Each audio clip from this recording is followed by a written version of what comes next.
see this bronze over here. That statue, and I started that back in 1976. And that was made in Carrara, Italy. And that's the exact same marble that was used by Michelangelo when he carved out the Pieta, Moses, and David.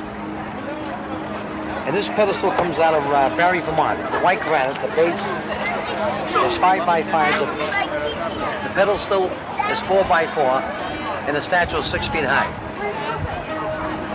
And this started back in 1976. It took me 2 years to get it, and I had it engraved on October 21st, 1979. Ironically, it was the same time over there, the same year, in November, when Americans were held hostage in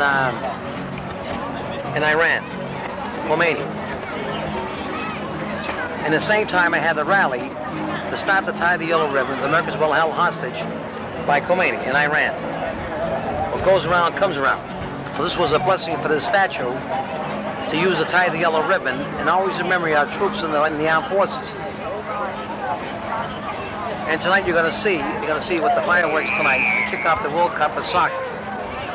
And hopefully the USA does very, very well. If they can't do it, I want to see Italy win the World Cup. If they can't, I'm being prejudiced because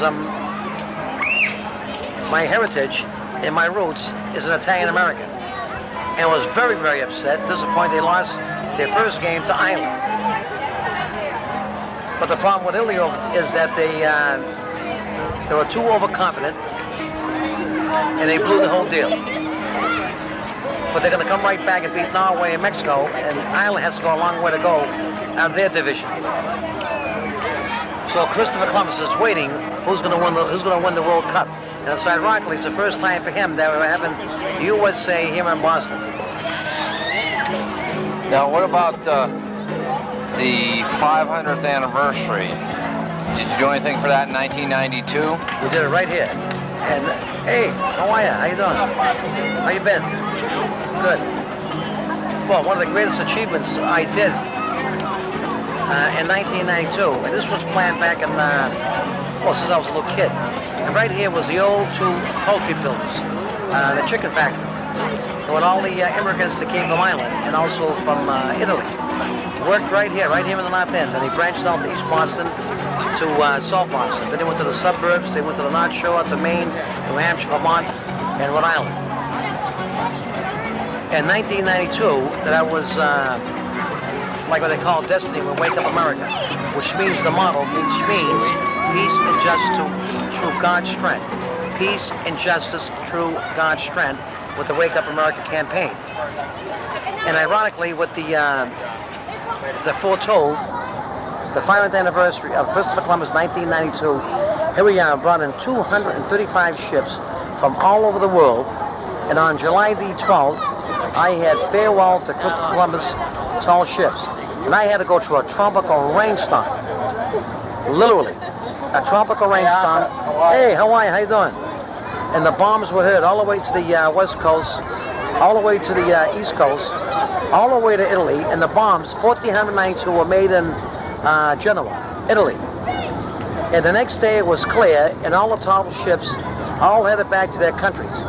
And it was kicked off with the Americus Vespucci that America's named after, Americus Vespucci. So it wasn't Columbus that came here after him. There was Americus Vespucci that America's named after him. Verrazano discovered the Hudson River and New England. Giovanni Caboto discovered Canada and Newfoundland. And you had three. Cristoforo Colombo, his real name, Verrazano, Americus Vespucci, and Giovanni Caboto. So you had a backup crew. So nobody could question who discovered America, who discovered South America and North America. The Vikings were not explorers. They were fighters. And they maybe landed in Iceland. And all it did was they got lost. They never staked it out. The only man who was a profile of courage, and it was a hero to promote Christianity, was Christopher Columbus. Not this garbage that you read in the papers that he brought disease and genocide and slavery. That is absolutely untrue, ludicrous, and repeat, totally ludicrous. He brought a nation of immigrants At that time, back in the year 1492, there was totally chaos in Europe. When they found the New World, it brought peace to Europe. At that time, they were fighting the Moors. And the Pope at that time was a corrupt Pope, Pope Paul VI. And his mistress was dressed up as the Madonna, and he was Spanish. He sided with King Fernando and Queen Isabella. So you can see the little connection there, and he wanted to expel all the Jews out of Spain. So it goes around, comes around, like now repeat that again. It goes around, comes around. So when Columbus discovered the new land, and all the immigrants, whether they came from the Middle East, whether they came from Europe, or they came from the Orient, they found a new land. This was open country, not just the Indians. The Indians came from Mexico through South America? Mexico. They came from the Mongolians. The Indians came from Mongolians, and when they went through Africa and came to North America, came to the USA, down to South America. So they were immigrants themselves. So the USA, North America, and South America was open country to all creeds, race, or creed, or color, regardless who you are. This is what America's all about. And I feel bad for the Indians, but they're coming back with the gambling casinos, which is good for many, but I don't gamble. And it's also a disease, as well as alcohol and the devil's booze with drugs and alcohol. And casino and gambling is a disease as well. So now it just came out recently, a month ago, that the archaeologists found in the USA and found in South America that long before Columbus, that the Indians had tuberculosis, TB, in the year 1300. So that only proves you that the Indians had their own disease, and they killed each other, each tribe did, as well as they did, the Americans did, and the Americans fought here for a revolution against the British, as well as they did in Europe, and as well as they did in Africa. And I don't want to hear about this garbage about Christopher Columbus. The bottom line, he was a hero. He was not a villain. And he went through 4 voyages. He died at the age of 52 with a broken heart. And too bad Columbus was not named after him, and Americus Vespucci got all the credit. And that celebration back in 1992, and I was really, really honored. I received the award from the Dante Alighieri Society, which is right here.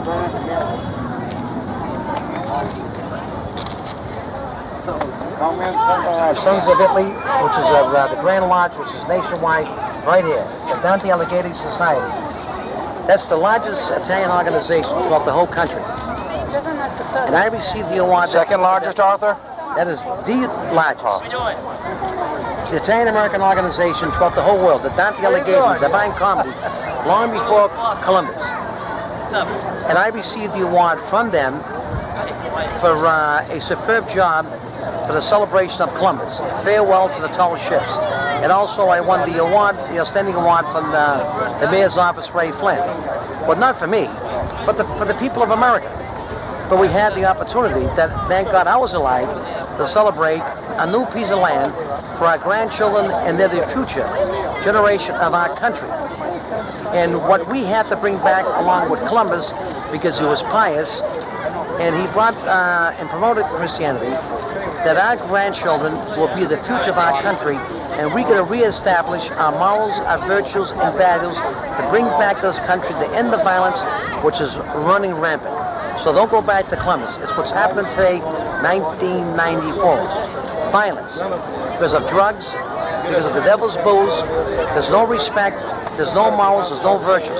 And to reestablish that and bring it back to our schools and to our parents and to our teachers and to our politicians, morals, virtues, and values, and bring back the school prayer, and that will end violence. If we don't, then I'm a strong believer in the book of Revelations, and I'm a strong believer in the Lady of Fatima. If we don't wake up, and wake up America, wake up the world, then we're going to be headed for Armageddon. So this guy here is a piece of marble, and I'll repeat, Carrara marble, made in Carrara, Italy, carved out the same marble by Michelangelo, Moses, David, and the Pieta. And this will live forever. This is my pyramid. I built it. And every great pharaoh has their pyramid. And great Romans make themselves a god. I'm honored I had something become the chairman and rededicated this park, the Christopher Columbus Park, with all the beautiful Roman canopies. You can shoot that, the white marble. What you see here is what you see in Italy. And every Italo-American can be proud of, every immigrant. They come from all over the world to go to this park on the East Coast, which is the prettiest park on the whole East Coast of America. And for that matter, all over the country. And I'm honored because over 10 million people go through this park every year. Over 10 million. And a lot of money that's raised, they have their names on the pedestal, goes to charity and the Home for the Italian Children, and also the March of Dimes, muscular dystrophy, cerebral palsy, Easter seals, and maintain the park. And I'm very upset with the city of Boston, the city of Boston, do zero to maintain this park. You can see the broken brick. The canopy has never been painted for 20 years. I got to take care of this park myself. I got to put up 600 bulbs every year. The lights are all broken, and electrical is deplorable, is being eroded. And if the parks don't take care of this park, the city, and the Park and Recreation, the mayor's office, then I'm going to sue. Because if I don't, nobody else is going to do zero. Because you can look at this park, how beautiful the park is. You can tell me people are going to hear tonight for the fireworks, they kick off the World Cup for soccer. I hope the USA does very well. If they don't make it, Viva Alavaria. I want to see Italy win it. See, from here, one thing, from here we can go to the Freedom Train. That's one of the things I was, one of the statements I was going to make to this is, geez, all the things I've been involved with Wake Up America. Since I was a kid, I had my first parade going through Denver Square, and I formed the Denver Square Knights at 12 years old. We had our own football team, our own hockey team, our boxing team, CYO. We held the Golden Gloves for 15 years in Dedham. That's where we started. Monsignor George Kerr was my boxing manager, and Henry Machachi, a great trainer, a great boxer, and St. Mary's Church was my second home. We lived there. So our strength came from the guy upstairs. So you work from strength, and you're going to use it to help the poor and help the handicapped and help the fish, the poor. Help the fish so they can fish and help themselves, then they can help somebody else. And then I had the American Freedom Train. That traveled all the 48 states, chartered in Boston, in Dedham, October 2nd, 1972. Signed by John X. Davern, 1972. I put that train together with Russ in Lebanon, New Jersey, and we traveled all the 48 states to celebrate this country, the 200th anniversary, 75 and 76. And was founded in Dedham. I pulled it off. It happened. It's called Destiny. The guy upstairs is watching over you. And that was one of the great achievements I did with Wake Up America. Inspired the POW bracelets, the MIIs, and our boys doing the Vietnam War was the silver bracelets, and never be forgotten. And there was many. And I would say maybe the Aspire Tie, the Yellow Ribbon, the America's Being Held Hostage. Plus the fact my great achievement was the Freedom Train, but the Christopher Columbus Park here on the waterfront, this is my greatest achievement. This is the pyramid I am proud of. This is my, what the Romans do, what the pharaohs do, not for me, but for the American people, and for the tourists and the immigrants from all over the world. They can enjoy this park, and tonight we're going to see some beautiful fireworks.